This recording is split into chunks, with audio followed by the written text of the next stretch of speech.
जब तुम्हारा ऐप आया और जब मैंने ऐप को एनरोल किया, तब तुम्हारे जब जो भी मैंने कभी भी मिस जॉब की वजह से वह तुम्हारे कोई भी मास्टर क्लासेस मैंने या हमने दोनों ने भी जॉइन नहीं किए थे। तो ऑटिज़्म इंटरवेंशन क्लास क्या है या फिर जो भी इमोशनल वेलनेस सीरीज़ क्या है, वो हमें मालूम नहीं था वो सब। जो भी यूट्यूब पे वीडियोज़ थे या फिर एक्टिविटीज़ की वीडियो जितने शेयर किए जाते थे, उतना ही मालूम था। कि जब ऐप देखा तो मुझे तुम इस जो बोलते हैं ना अली बाबा की जो केव्स उसमें बहुत कुछ रखा है और मुझे मालूम नहीं था ये सब। तो मैं पागल की तरह आज भी इनको मालूम है कि मेरा एक भी दिन नहीं जाता कि तुम्हारा एक वर्ड ना सुनो। डेली इनसाइट तो रोज़ मॉर्निंग का तो रिचुअल बना है कि वो सुनना ही सुनना है। पूनम, आपके लिए आसान था ऐसे बीच में मतलब काम को ऐसे ब्रेक देना? मतलब एक्चुअली मैं तो इनके तरफ से थोड़ा बोलता जैसे कि हम दोनों का करियर वेल सेटल था कि ये उनके करियर में पीक पे थे, मैं मेरे करियर में पीक था। जो भी हमें ज़िंदगी में जो चाहिए होता है वो था। लेकिन जब समझ हो गया और तब वो शायद कोरोना की वजह से लॉकडाउन में इनका वर्क फ्रॉम होम था, तो सफिशिएंट टाइम दे रहे थे। लेकिन जब डायग्नोसिस हुआ, तो एक बर्डन आता है मीन्स आपको फ्यूचर का मालूम नहीं क्या होगा मीन्स आपको मीन्स अलग ही फ़ेज़ में जाते हो आप। मीन्स सिंपल चीज़ें भी आपको बहुत डिफ़िकल्ट लगने लगती है और फिर उन्होंने 2-3 महीने ट्राई किया कि वह घर का भी देखना है, काम का भी देखना है, फिर समझ का भी देखना है, लेकिन वो नहीं हो रहा था। फिर वो ज़्यादा आपका फ्रस्ट्रेशन बढ़ता है, एक्सर्शन ज़्यादा हो जाता है, तो हमने तुरंत लिया नहीं, नहीं, अभी हमें पैसे से ज़्यादा टाइम को वैल्यू देनी चाहिए। अगर अभी हम टाइम नहीं देंगे तो आगे कुछ नहीं हो सकेगा। तो उनके लिए था लेकिन उन्होंने means within a quick minute उन्होंने डिसीज़न लिया कि नहीं अभी मैं क्विट करूँगी, मुझे समझ को टाइम देना है। तो ये मीन्स इतना आसान नहीं था लेकिन उन्होंने बिल्कुल भी सोचा नहीं, उन्होंने कर दिया वो।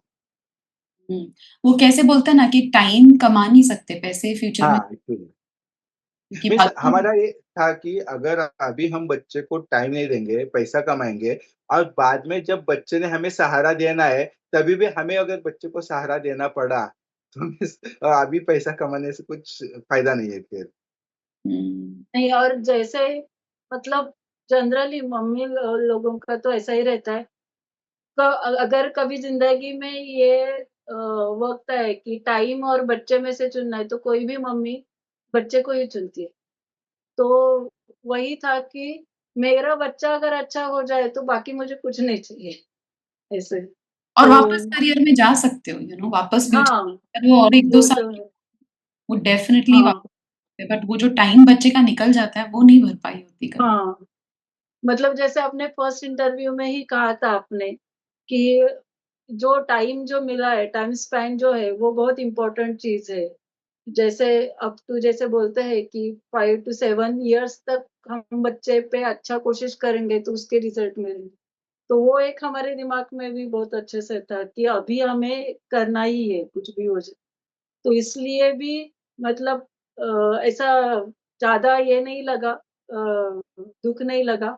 कभी-कभार होता है कि इतना सीखा है, इतना कुछ किया है, इतना पहले से अचीव भी किया है, पर अभी जब भी समझ को देखते हैं तो सैटिस्फैक्शन रहता है कि हाँ, ठीक है, हमने कुछ गलत डिसीज़न नहीं लिया है। आज हमारा समझ जो भी है, अच्छे से बात करता है, जो भी करता है, हमें अच्छे से समझता है, खुद का चीज़ें एक्सप्रेस करता है अच्छे से। तो वो हमारे लिए अचीवमेंट ज़्यादा बड़ी है किसी भी पैसे से।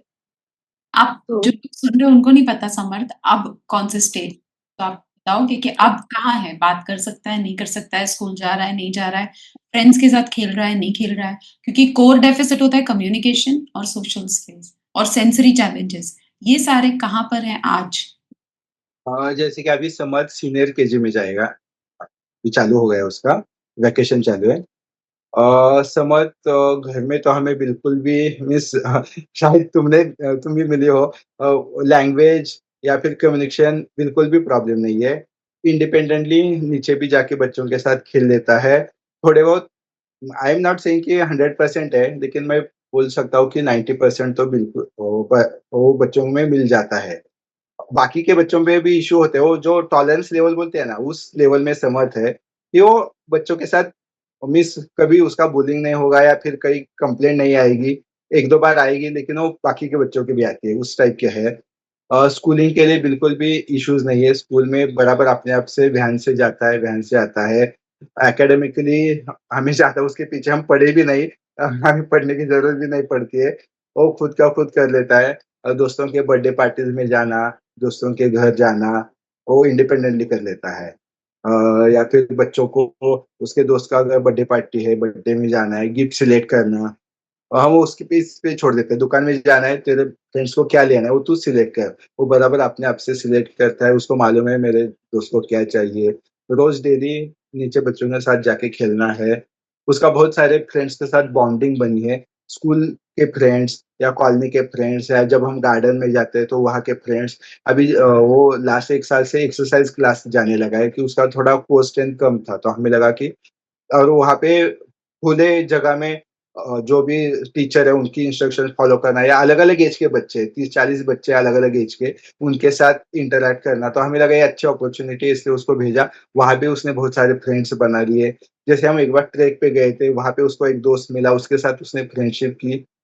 तो अभी तो मीन्स एज़ अ जो एक्टिविटी हम करते हैं, पैसिव तो छोड़ो, वो अभी एक्टिवली खुद का खुद समझने लगा उसको क्या-क्या करना है। सिर्फ़ हमें बोलना पड़ता है, समझ अभी ये चलो ये करो, तो वो खुद का खुद कर लेता है। जैसे तुम लोग जब घर आए थे मेरे हम लोग के, तो जिनको नहीं पता मेरे हस्बैंड का नाम मंदार है।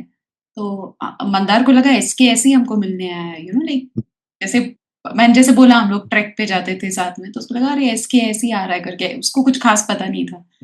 तो पूनम और एसके और समर्थ घर पर आए और सब इंटरैक्शन हुआ, सब कुछ हुआ। तो मुझे बोलता है, "ये आया क्यों था तेरे पास? मतलब क्या कर रहा था?" तो मैंने इसको भी ऑटिज़्म का क्या बात कर रहा है? इसको ऑटिज़्म का डायग्नोसिस था। मतलब मेरे हस्बैंड को समझा भी नहीं कि इसको कभी कुछ होगा। मतलब no one can make out, वो इतना हद तक इम्प्रूव हुआ है, लेकिन उसके पीछे जो मेहनत लगी है, उस दिन एसके जो तूने बोला था ना कि वो पानी का एक जैसे ड्रॉप। कि बोल रहा है, वो ज़रा बताना ना because that was so beautiful. सबको लगता है कि जैसे कि पानी की एक बूँद गिरती है, तो गिर के टपक से आवाज़ आती है, तो हम उसमें ध्यान ज़्यादा नहीं देते। वही अगर हम स्लो मोशन में देखेंगे, तो ड्रॉपलेट धीरे, धीरे, धीरे गिर के पानी में फिर स्प्लैश हो जाता है। तो वो देखने में अलग से मज़ा आता है। तो वही हो रहा था कि अगर नॉर्मल होता, टिपिकल होता, तो उसके बहुत सारे डेवलपमेंट पैटर्न्स हमें समझ में नहीं आते। अरे हाथ चलने लगा, अरे बात करने लगा, स्कूल जाने लगा, अरे जंप करने लगा, ये करने लगा। वो हमारे ध्यान में भी नहीं आता। लेकिन यहाँ पे हर एक चीज़ के लिए हमें मेहनत करने लगी, तरसने लगा, तो फिर वो धीरे, धीरे, धीरे, धीरे जो उसमें इम्प्रूवमेंट थी ना, बस रोज़ एक आपको कुछ ना कुछ ट्रीट मिल रही कि अरे!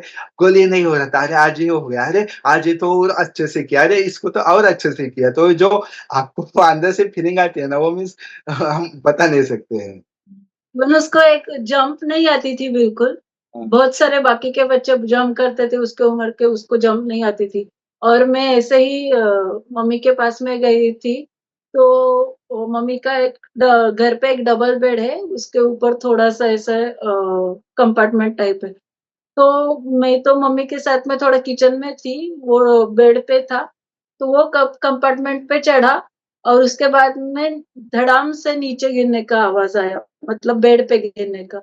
तो मैंने सोचा इसने क्या गिरा इसलिए देख के आ गए, तो वो कंपार्टमेंट पे चढ़ के उसके नीचे जंप मार रहा था। मैं इतना खुश हो गई कि फर्स्ट टाइम उसने जंप मारा। मैंने इनको फ़ोन करके भी बताया, मैंने समत ने जंप मार ली।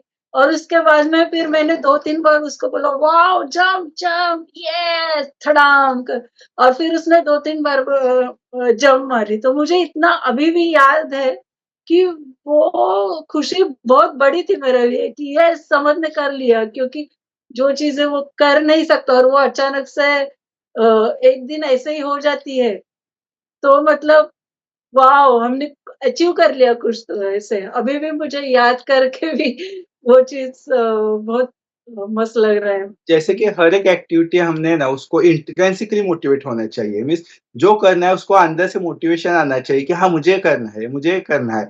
जैसे कि जंप वो नहीं कर पाता क्योंकि उसकी कोर स्ट्रेंथ बहुत ही खराब थी कि मीन्स बहुत वीक थी कोर स्ट्रेंथ इसलिए वो ऊपर से नीचे जंप ही नहीं कर पाता था। तो हम जब उसके लिए जो भी एक्टिविटी करनी है जो स्लोप पे भागना है दौड़ना है या फिर जो कोर स्ट्रेंथ के लिए जो एक्टिविटी वो तो करते थे साइड बाय साइड। जब रोज मैं गार्डन में जाता था तो वहाँ बहुत बड़ा सैंड पूल था और उसके बाउंड्री में 2 ढाई फीट की वॉल थी, जैसे पेरेंट्स वगैरह उसपे बैठते थे।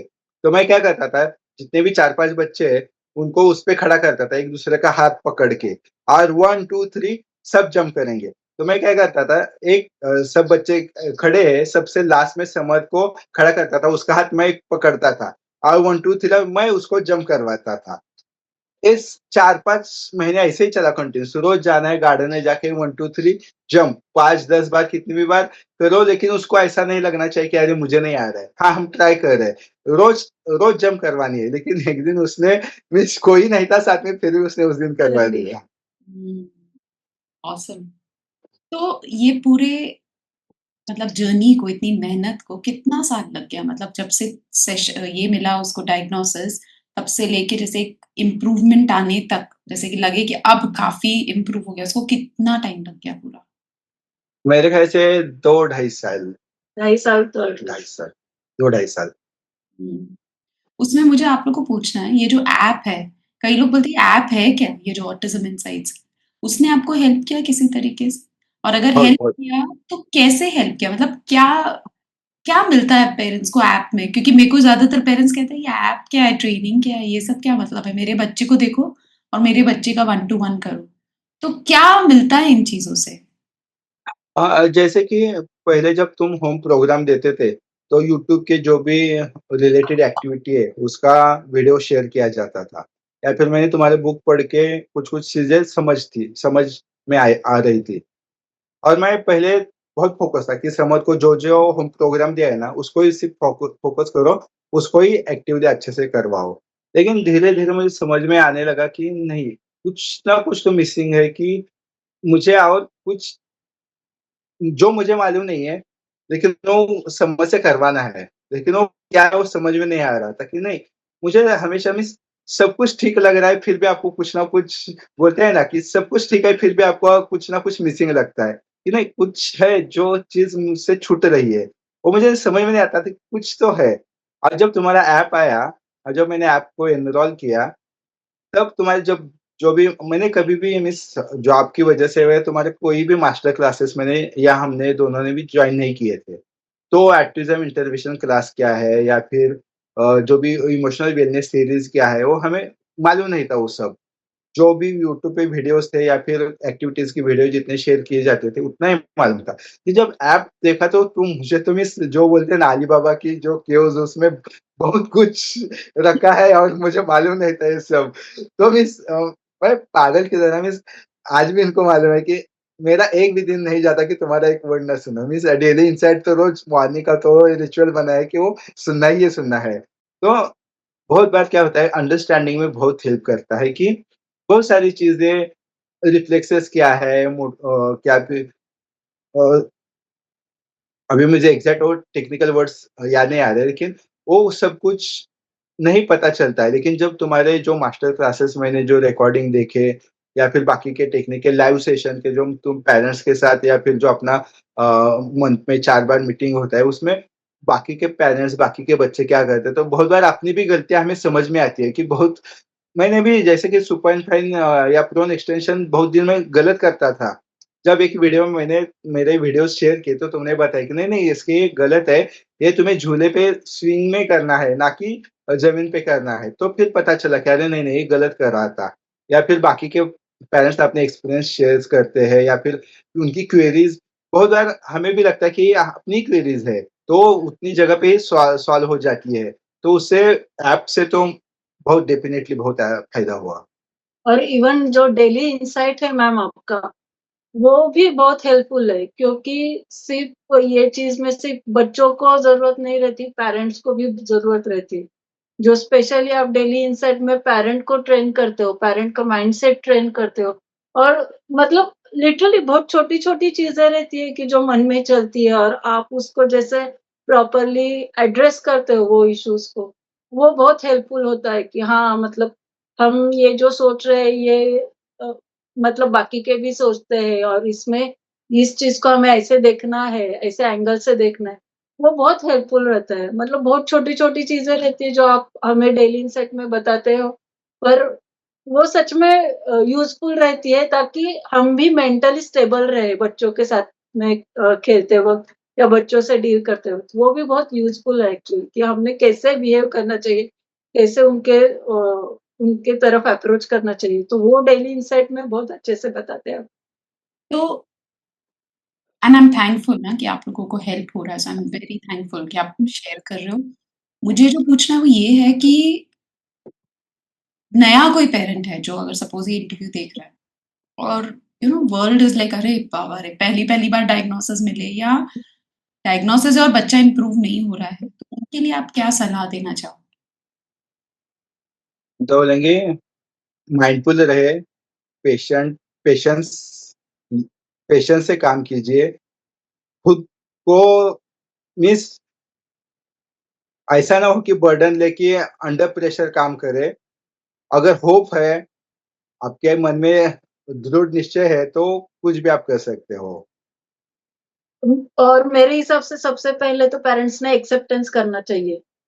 कोई भी जब भी ऐसे इश्यू मिलता है कि हाँ, एक्सेप्टेंस सबसे पहले ज़रूरी है खुद पे। नहीं तो प बहुत सारा टाइम तो डिनायल में ही जाता है कि उसमें टाइम बहुत वेस्ट होता है। तो पहले एक्सेप्टेंस चाहिए। दूसरी चीज़ है कि उस चीज़ से शर्माना नहीं है, तो वो चीज़ को हमें पॉज़िटिवली देखना है। कि मतलब हम कै बहुत बार कैसे करते हैं कि वो चीज़ें छुपाने की बच्चों की कोशिश करते हैं। छुपाने से अच्छा है कि आप वो उस चीज़ को एक्सेप्ट करके उसको उसके ऊपर काम करने की कोशिश करो। तो वो ज़्यादा इम्पोर्टेंट है मेरे हिसाब से। और सबसे बहुत इम्पोर्टेंट है कि बच्चों को आपकी ज़्यादा ज़रूरत है। बाकी किसी भी चीज़ से ज़्यादा आप आपकी ज़्यादा ज़रूरत है और आप जैसे बिहेव करते हो वो चीज़ बच्चों में रिफ्लेक्ट होगी। मतलब मैंने खुद ये एक्सपीरियंस किया है कि हम जैसे सोचते हैं या हमारे मन में जैसे रहता है, हम भले उनसे बोले भी ना, फिर भी हमारे व्यवहार से उनको उनके उसमें वो रिफ्लेक्ट हो जाता है कि वो भी वैसे सोचने या वैसे काम करने लगते हैं। तो हम जितना हैप्पी रहेंगे उनके साथ में और हम जितना उनको सपोर्ट करेंगे या मोटिवेट करेंगे, उतने बच्चे भी वो चीज़ें कर पाते हैं और ज़रूर कर पाते हैं अगर हम विश्वास रखें उन पे तो। और एक है कि कंसिस्टेंसी इम्पोर्टेंट है। मीन्स मैंने हमेशा टॉर्टोइज़ को फ़ॉलो किया, स्लोली बट स्टेडीली। हमें वो करना है, स्लोली करो लेकिन आप कंसिस्टेंटली करो तो अपने आप ठीक हो जाएगा। भले स्टार्टिंग में बहुत अप एंड डाउन्स हो जाएँगे, गड़बड़ हो जाएगी, लेकिन आप उसी पीरियड में अगर आप ठीक से माइंडफुल तरीके से काम करोगे। एक्चुअली मैं एक जैसे कि ग्राफ बनाता हूँ, कि जो भी कुछ एक्टिविटी है ना, हुँ, ऐसा एक्स्पोनेंशियल ये है। तो ये पीरियड है ना, ये बहुत क्रिटिकल पीरियड होता है कि जैसे कि इसमें आपको भी एक्टिविटी कैसी करवानी है मालूम नहीं है या फिर बच्चा भी आपका कोऑपरेट नहीं करता है, तो यहाँ पे बहुत सारे अप डाउन्स होते हैं। लेकिन ये ब्रेक थ्रू पॉइंट है, इसको अगर आप क्रॉस करके जाते हो ना तो ये एक्सपोनेंशियली बढ़ता है। ये फेज़ है वो लर्निंग फेज़ है, लेकिन ये है ना ये अर्निंग फेज़ है। तो आप यहाँ पे थोड़ी भी एफर्ट्स लगाओगे ना तो आपको बहुत ज़्यादा फ़ायदा मिलता है। लेकिन ये इस पीरियड में आपको ज़्यादा एफर्ट लगाने की कोशिश होती है। एफर्ट ज़्यादा लगाओगे लेकिन आपको गेन बहुत कम मिलेगा। लेकिन आपको इसी पीरियड में बहुत शांति से माइंडफुल तरीके से आप बच्चों को समझ के अगर काम करोगे तो डेफ़िनिटली आप यहाँ तक पहुँच जाते हो। तो ये हमेशा ये कर्व मैंने फ़ॉलो किया कि हर एक्टिविटी के टाइम मुझे हाँ, मैं किस यहाँ पे हूँ तो मुझे क्या करना है? अगर मैं डेफ़िनिटली इस पीरियड में जाने वाला हूँ। तो ऐसा हर एक एक्टिविटी का मुझे था कि एक्स्पोनेंशियली वो राइज़ होने वाला है। और जब वो अर्न करेगा, एक्सपर्ट उसके हाथ में है, तो अपने आप खुद को चैलेंज करते-करते वो ऊपर चला चला जाएगा। लेकिन जो बेसिक पीरियड होता है, उसको आपको बच्चे को हेल्प करनी है, उसको कंफर्टेबल फ़ील करवाना है, उसको कुछ भी एक्टिविटी हो, ज़्यादा बर्डन है, एकदम सिंपल तरीके से उसको करवाओ उस एक्टिविटी को बच्चा एन्जॉय करे। वो अगर वो उस चीज़ को उसने अर्न कर लिया ना, तो अपने आप ऊपर की सीढ़ियाँ चढ़ने वाला है। हुँ, और एक चीज़ मुझे अभी ध्यान में आई तो वो है कि ना हमारे घर का एनवायरनमेंट भी बहुत मैटर करता है बच्चों के बारे में। मतलब जितना मम्मी-पापा में डिफरेंसेस कम रहे, तो मम्मी भी अच्छा दे पाती है, सबसे इम्पोर्टेंट बात है। और पापा भी उस पे ज़्यादा फ़ोकस कर पाते हैं, तो बट वो बहुत ज़रूरी है। ताकि मम्मी-पापा खुश रह सकें, उसके लिए हाँ, कुछ तो किया होगा ना क्योंकि बर्नआउट हो जाता है ना, वही-वही थेरेपीज़ करे जा रहे हैं, वही-वही तो क्या करते थे आप अपने आप को रिचार्ज करने के लिए? और जैसे कि मीन्स मैं समझ के हमेशा दिमाग में रहता था, लेकिन मुझे गाना सुनना बहुत अच्छा लगता था। तो मैं बहुत बार बॉलीवुड के सॉन्ग्स सुनता था। मीन्स अगर आप वो नहीं करोगे ना, तो आप अंदर के अंदर बर्नआउट हो जाओगे और आप कितना भी सोचो, आपसे वो नहीं हो पाएगा। मीन्स इनडायरेक्टली वो इम्पैक्ट करेगा ही। आप अगर अंदर से फ्रस्ट्रेट हो, अंदर से नहीं यार ऐसा हो रहा है, तो आप वो बाहर कैसे ना कैसे तो वो बाहर आएगा ही। तो अच्छा है कि आप खुद को खुश करने के लिए आपकी जो भी हॉबीज़ है, उसको तो मेंटेन करो। जैसे कि मैं साल में 1-2 बार मेरे फ्रेंड्स के साथ 1-2 दिन के लिए आउटिंग के लिए जाता हूँ। तो मैं फ्रेंड्स के साथ ही मुझे एन्जॉय करना है। या फिर मुझे बुक रीडिंग करना है, अच्छा लगता है, तो कुछ ना कुछ बुक आपके हाथ में होना ही है। या फिर जैसे गाने या डांस करना है, अच्छा लगता है तो डांस करना ही है।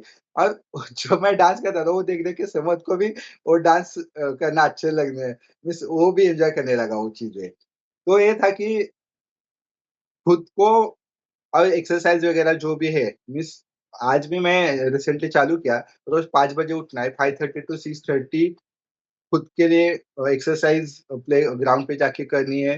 फिर आके न्यूज़पेपर वगैरह पढ़ के आपको जो आप किस चीज़ से खुश हो रहे हो, वो आप करोगे तो डेफ़िनेटली आप दूसरे को भी खुश कर पाओगे। अगर आप खुद को ही खुश नहीं कर रहे हो, तो आप दूसरे को खुश नहीं कर करोगे। आपके पास है ही नहीं तो आप किसी को क्या दोगे ना, वैसा बात हाँ, है। वही। हुँ। पुनः आप क्या करते थे अपने आप को रिचार्ज करने के लिए? मेरे सबसे इम्पोर्टेंट चीज़ थी कि मैं इनसे ज़्यादा जो भी मेरे प्रॉब्लम्स थे वो डिस्कस करती थी। ज मतलब जितना वो मेरे से कामली और अच्छे से बात करे तो वो मेरे लिए एक रिचार्ज पॉइंट रहता था कि हाँ, फिर मतलब वो जितना मुझे मोटिवेट करेंगे उतना मैं ज़्यादा मोटिवेट होती थी वो। और दूसरी चीज़ थी कि अ, मैं ज़्यादा एक्सरसाइज़ वगैरह मतलब इतना फ़िटनेस फ्रीक नहीं हूँ ऑनेस्टली। पर मैं अभी ना मतलब मैंने शुरू किया है कि ना बाहर 1 घंटा तो जाके खुद से जाके वॉकिंग करके आने का। तो वो खुली हवा में वॉकिंग करना भी मेरे लिए एक अच्छा रहता था। और एक चीज़ थी कि मुझे एक्चुअली सबसे अच्छा होता है कि जब भी मैं समझ के साथ में किसी भी चीज़ पे बात करती हूँ ना, तो वो भी मेरे लिए एक मतलब मेरे लिए खुद के लिए भी एक हैप्पीनेस रहती है, कि जैसे मैंने उसको एक स्टोरी बताई कुछ एक्सप्लेन करके, तो मैं उस वो मेरे लिए एक कुछ रिक्रिएशन के जैसी चीज़ रहती थी। और बाकी के टाइम पे तो ऐसे गाना वगैरह तो घर पे सुनते ही थे। पर ये था कि मेरे लिए कि जब भी मैं किसी चीज़ पे अटकती थी, तो इनके साथ में बात करके क्योंकि मैं इतना ज़्यादा मतलब बुक्स वगैरह कंटिन्यूअसली पढ़ना वगैरह मेरे से नहीं होता है, थोड़ा-सा बाकी का भी चीज़ रहता है। पर इनके साथ में बात करके फिर ये भी बताते थे कि ये पॉइंट पे क्या करना चाहिए या मेरा कुछ रहेगा तो मैं इनके साथ में डिस्कस करती हूँ कि मुझे ऐसे लगा। तो ये भी वो उसको प्रॉपर्ली एड्रेस करते थे। तो जैसे जितना हम एक-दूसरे के साथ में बात करें और मन में ना रखें ना, तो वो चीज़ें ज़्यादा हेल्पफुल रहती है कि हमें हमारा माइंड रीसेट करने के लिए। तो वो मुझे सच में हेल्पफुल हुआ। ऑसम! कुछ ऐसी चीज़ है जो आपको मैंने आपसे नहीं पूछी और आपको शेयर करनी थी? हाँ, एक्चुअली और एक मैटर मीन्स थिंग थी कि सोशलाइज़ेशन वो बहुत इम्पोर्टेंट है। जैसे कि हमारा सिर्फ़ थेरेपी नहीं, थेरेपी और सोशलाइज़ेशन स्टार्टिंग से एक-दूसरे के एक साथ ही चल रहा था कि ऐसा नहीं था कि हम अभी गवर्नमेंट ऑफ़िस क्वार्टर्स में रहते हैं, तो जो भी हमारे नेबर्स हैं बिल्डिंग में रहते हैं, वो मेरे ऑफ़िस के कलीग्स कम दोस्त ही हैं। तो बहुत सारी फैमिलीज़ हम एक-दूसरे के साथ पहले से अच्छे से एक-दूसरे के घर जाना, छोटी-मोटी पार्टीज़ करना, वो पहले से हमारे चलता था। कि जैसे कि हमारे जो नेबर्स थे, उनके साथ तो हमारा बॉन्डिंग मीन्स हर एक फैमिली मेंबर का बर्थडे सेलिब्रेट करना, छोटी-सी स्नैक्स पार्टी का हो, लेकिन वो करना। देखिए समझ जब हुआ ना, तब वो पहले-पहले स्टार्टिंग में उनके घर में जाता था, लेकिन जब अचानक से उसने रोना-धोना चालू किया, वो उनके घर में जाता नहीं था। तो क्या करे, वो चारों लोग हमारे घर पे आते थे उसके साथ खेलने के लिए और मेरे फ्रेंड, उसकी वाइफ और उनके 2 बच्चे थे। और हमारे घर में उन्होंने मीन्स हम सोशलाइज़ेशन का अगर क्रेडिट किसको देना है, तो वो फैमिली को हम देंगे कि वो खुद आके हमारे घर में घंटों तक वो समर के साथ समर पहले रोता था, नहीं जाता उनके पास, फिर भी वो उसको कुछ ना कुछ मीन्स बड़े थे लेकिन फिर भी छोटे बच्चों से ऐसे बिहेव करके कुछ आवाज़ निकालेंगे, मंकी का आवाज़ निकालो या बिल्ली का आवाज़ निकालो, कुत्ते का आवाज़ निकालो, ऐसा करके वो उन समद को उन्होंने मीन्स 2-3 महीने में इतना कंफर्टेबल कर दिया कि समद अपने आप उनके घर में जाने लगा। उनका मीन्स और उनके घर में उन्होंने समद के लिए वो तो सेकंड होम बन गया। एक्चुअली कि जैसे कि समझ हाइपर एक्टिव था, इधर की चीज़ें उधर-उधर करना वो कुछ नहीं यार ठीक है वो बच्चा है करने दो, करने दो। वो उनका घर में कोई भी जाके किचन में जाके कुछ उठाओ, इधर रखो, हॉल में जाओ, उधर आओ, वो सब उसके लिए फ्री था। तो तुम्हें जो करना है वो करो। मतलब वो ऐसे ही अभी भी वो ऐसे ही उसके साथ में बिहेव करते कि जैसे वो उनका ही छोटा सबसे छोटा बच्चा है और उसके उसी तरह से उसको पैम्पर वगैरह भी करते हैं। तो वो भी हमारे लिए बहुत हेल्पफुल था, जैसे कि अभी भी। रोज़ शाम को खाना खाने के बाद एटलीस्ट 10-15 मिनट तो समद उनके घर में जाना ही है। समद नहीं गया तो वो लोग बुलाने आएँगे, "अरे! समद को क्या हुआ?" तो हुँ। फिर वो अभी क्या हुआ 3-4 महीने पहले उन्होंने दूसरे बिल्डिंग में शिफ्ट हुए हैं। तो वो बिल्डिंग हमसे थोड़ी दूर है, तो अभी रोज़ आना-जाना नहीं होता है। तो हर सैटरडे इवनिंग समद उनके घर पे जाना है। आज भी अभी थोड़े टाइम के बाद समद उनके घर पे जाएगा। तो अभी मीन्स 1 महीने पहले तो क्या हुआ कि वो हमारे घर पे आए थे कुछ पार्टी थी त्योहार था एक्चुअली तो उनको बुलाया था खाने के लिए। तो वो जा रहे तो ये रोने लगा कि नहीं-नहीं मुझे उनके साथ जाना है वगैरह वो। तो बोले ठीक है लेके जाओ। वो पूरा नाइट उनके साथ ही रह गए। वो मेरे लिए भी फर्स्ट टाइम था कि समझ हमें छोड़ के जा रहा है, लेकिन उन्होंने बराबर उससे से अच्छे से मैनेज किया। तो मिस मैं वही बाकी के पेरेंट्स को भी बोलना चाहूँगा, आप कुछ ना कोई आपका बा नाही नील दादाला अजून वेळ आहे. आता आम्ही बोलतोय, तू नंतर ये. नंतर समज नंतर ये. चला. हुँ। तो फिर मीन्स आपका कोई भाई या फिर सिस्टर या फिर कोई नेबर, फ्रेंड ऐसे एक फैमिली बनाओ कि जिसमें आपका बच्चा बहुत कंफर्टेबल हो, उसको एक एक्सटेंडेड फैमिली मिले, तो धीरे-धीरे क्या होता है ना उसका वर्ल्ड बढ़ जाएगा। तो जैसे कि हमारे कॉलोनी में बिल्डिंग में भी 4-5 इवेंट साल में होते हैं जिसमें पूरी कॉलोनी के लोग आके कुछ सेलिब्रेट करते हैं। जैसे कि 15 अगस्त हो गया या फिर 26 जनवरी न्यू ईयर हो गया या फिर नवरात्रि में डांडिया खेलना है। तो मीन्स वो भी इनडायरेक्टली बच्चे के लिए बहुत हेल्पफुल होता है कि जैसे 26 जनवरी हमारे लिए एनुअल डे जैसा ही होता है कि बच्चों की कॉम्पिटिशन कुछ प्ले करना है या फिर डांस करना है। मीन्स बड़े लोग भी और छोटे से बड़े तक सब लोग कुछ ना कुछ पार्टिसिपेट करते हैं। कोई गाना गाएगा, कोई डांस करेगा, कोई छोटा-सा ड्रामा करेगा। तो मीन्स इसकी प्रिपरेशन बहुत पहले से चलती है। Means first week of January से चालू होता है, तो रोज़ खाना खाने के बाद नीचे जाओ, कुछ ना कुछ एक ग्रुप किधर डांस कर रहा है, कोई ड्रामे की प्रैक्टिस कर रहा है, कोई कुछ अरेंजमेंट के लिए डिस्कशन कर रहा है, तो पूरा कॉलोनी में एक माहौल बन जाता है। या बच्चा आपका उसमें मीन्स जैसे हम हर एक साल में देखते थे, तो समझ में हमें इम्प्रूवमेंट मीन्स फर्स्ट साल समझ को कुछ समझा ही नहीं था, क्या चल रहा है वगैरह। तो फिर नेक्स्ट ईयर उसमें और उसको अच्छे से समझ में आया, अरे मुझे डांस करना है, मुझे अभी कॉम्पिटिशन में पार्टिसिपेट करना है।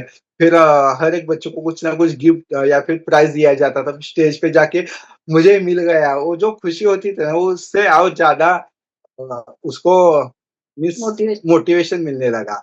या फिर जब हम गाँव में जाते थे, तो गाँव में भी खेतों में लेके जाना है या फिर पेट्स होते हैं जैसे बकरियाँ है या फिर गाय है, भैंस है, उसके साथ उसके ऊपर बिठाना है, उसके साथ खेलना है, उसको पकड़ना है या फिर खेतों में जाके पानी में नहाना है या फिर वहाँ पे कज़िन ब्रदर सिस्टर के साथ खेलना है।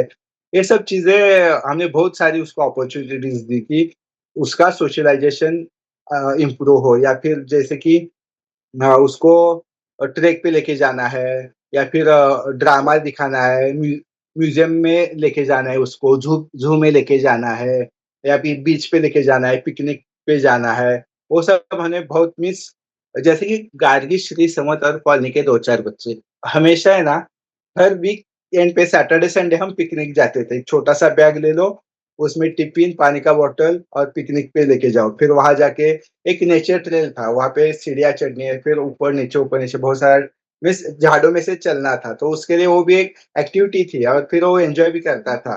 तो फिर एक साथ टिफ़िन खाना है या फिर कुछ फेस्टिवल सेलिब्रेट करना है, जैसे गार्गी दीदी है, तो उसके साथ वो गार्गी उसको राखी बाँधेगी, तो वो समझने में या बॉन्डिंग बनाने में उसको बहुत हेल्प हुआ कि हाँ, वो मेरी सिस्टर है, मैं उसका ब्रदर हूँ। वो या फिर अब जो हमारे नेबर्स थे उनके साथ ये मेरा अंकल है या आंटी है, वो बहुत सारे रिलेशंस डेवलप होने में उसको बहुत फ़ायदा हुआ एक्चुअली और एक्चुअली धीरे-धीरे हम लोग जब छोटे थे, हमको ये सब अपॉर्च्युनिटीज़ मिलते थे ना। हाँ, एक्चुअली हम लोग वो सब कुछ आजकल कुछ अलग ही दुनिया हो रही है, जिसमें हमें हाँ, अपॉर्च्युनिटीज़ मिल नहीं रही है, बट तुमने वो सब कुछ दिया सोशल, सेंसरी, घर का एनवायरनमेंट हर एक हाँ। इसलिए वो इतना इम्प्रूव हो गया नहीं? जैसे हम तो फॉर्च्यूनेट है कि हम जो लोकेलिटी में रहते हैं, वो दोनों तरह से हमारे लिए हेल्प हुआ। ये सोशलाइज़ेशन के लिए भी जैसे कि गणपति फेस्टिवल है, जिसके घर में गणपति है, उसके घर में आरती के लिए जाना है। फर्स्ट ईयर तो समझ बिल्कुल भी चुप नहीं बैठता था, इधर-उधर भागना, दौड़ना, लेकिन वो हमारे नेबर ने कोई कभी माइंड नहीं किया, ठीक है। लेकिन धीरे-धीरे हर साल उसमें इम्प्रूवमेंट आती गई और जैसे कि कॉलोनी बहुत हमारे नेचर के पास है, पीछे बड़ा पहाड़ है। मैं मुंबई में रेयरली होता है कि आपके घर के बालकनी में आप खड़े और आपको सामने कुछ पहाड़, जंगल वगैरह दिख रहे हैं, ना कि दूसरे किसी की बालकनी दिख रही है। तो वो एक्टिविटी करने के लिए बहुत हमें हेल्पफुल हुआ कि जैसे कि फाइन मोटर्स के लिए आपको लिप्स क्रश करने हैं या टहनी तोड़नी है छोटी-छोटी, तो या फिर पेड़ों पे चढ़ना है, पेड़ों पे लटकना है, वो सब इज़िली हमें मिलता गया कि जब हम बाकी के लोगों से डिस्कस करते हैं तो अरे! गार्डन में बहुत भीड़ होती है, वहाँ पे फिर बच्चा ठीक है, हमारे यहाँ तो इतनी सारी गार्डन्स है कि रोज़ एक गार्डन में चले जाओ और जितना चाहे उतना खेलो। वो एक्चुअली उसके लिए बहुत हेल्पफुल हुआ। हुँ। आई फ़ील और एक बात ये है कि कई बार जब हम बच्चे को थेरेपी के लिए लेके जाते हैं तो ऑल द वे जाते ही है ना, तो वैसे ही और हाँ, गार्डन में भी तो लेकर जा सकते हैं ना। हाँ, एक्चुअली। नहीं, गार्डन में लेके जाना बच्चों में स्टार्टिंग में इश्यूज़ होते हैं मीन्स है, लेकिन हमें वो टैकल जैसे कि समझ में स्टार्टिंग में थोड़ा पुशिंग करना या फिर दूसरे की चीज़ें खींच के लेना, शेयरिंग नहीं आता था। फिर वो सब धीरे-धीरे उसको आप उसपे काम करोगे तो धीरे-धीरे वो हो जाता है। लेकिन वो कुछ तो गार्डन में जाके इश्यू क्रिएट कर गया इसलिए उसको लेके ही नहीं जाना है, तो फिर वो और ज़्यादा डेंजरस है। Right, right. So thank you so much Poonam और एसके हुँ, इतना सारा टाइम देने के लिए, हुँ, शेयर करने हुँ, के लिए बिकॉज़ जो भी पेरेंट्स सुन रहे हैं उनको काफ़ी हेल्प होगा और मुझे ये बताना था कि ऑटिज़्म एक स्पेक्ट्रम है, हर बच्चा कोई 2 साल लगाता है, कोई 3, कोई 4 हर बच्चे का लेवल अलग है। अब हम कितने कंसिस्टेंट है वो मैटर करता है, कितनी अपॉर्च्युनिटीज़ देते हैं वो मैटर करता है, तो बहुत सारे फैक्टर्स हैं जो हेल्प करते हैं। But thank you so much, thank you. Thank you, thank you. Thank you. Oh! इसके पहले कि आप जाओ, मुझे आपको एक बात बतानी थी। जिज्ञासा जो कि ऑटिज़्म इनसाइट्स मेरी ऐप का हिंदी वर्ज़न है वो लॉन्च हो गया है। इस ऐप में आपको डिटेल्ड 7 मास्टर क्लासेस मिलेंगी। मोटर प्लानिंग क्या होता है, सेंसरी डाइट क्या होता है, ऑटिज़्म क्या होता है। यूट्यूब पर लाइव में जो मैंने डिटेल्ड क्वेश्चन आंसर्स किए, वो आपको मिलेंगे और उसके साथ-साथ सबसे इम्पोर्टेंट हम हर हफ्ते 4 ट्यूज़डे हर ट्यूज़डे को शाम को 4 बजे मिलेंगे इंडियन स्टैंडर्ड टाइम पर, जिसमें हम बच्चों के वीडियोज़ देखेंगे, आपके क्वेश्चंस लेंगे, प्रिमिटिव रिफ्लेक्सेस के बारे में जानेंगे, बहुत सारा कुछ करेंगे। तो अगर आपने अब तक जिज्ञासा को जॉइन नहीं किया है, तो आ जाइए, मिलते हैं। हर ट्यूज़डे डिटेल में बात करते हैं।